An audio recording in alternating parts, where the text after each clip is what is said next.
cocok kumbak jebol dadamu.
Panjen cetha bener ngendikaning Patih Pancatnyana.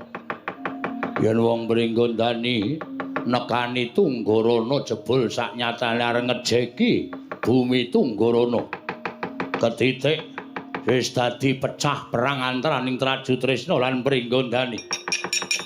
Prajurit semingkira sapa sing dadi cucuking ajurit Pringgondani? Ayo iki perjinemanan Cak Ugra lekane atiku.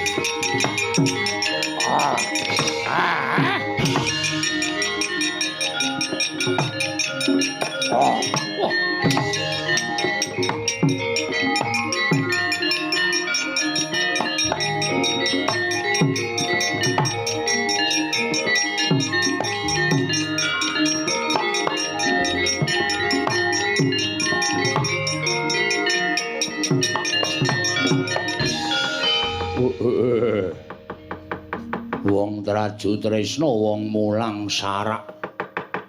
Ora ngerti lan ora takon-takon dhisik apa karepe wong Pringgondani tekan Tunggarana. Malah sajake wis ora iso dindakake kudu pecah perang antaraning Pringgondani lan Traju Tresna. Lho sapa kae? Maju ning pabaratan ayo iki Patih Probakesa legane ati.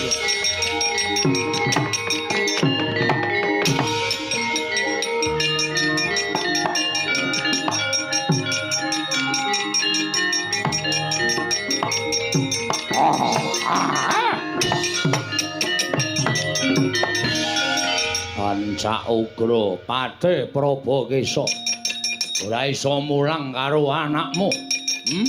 Mulang sarak bakal ngukup Tunggarana. Ayo kukupen Tunggarana gumlinding sirayan Cak Ugra. Klakon.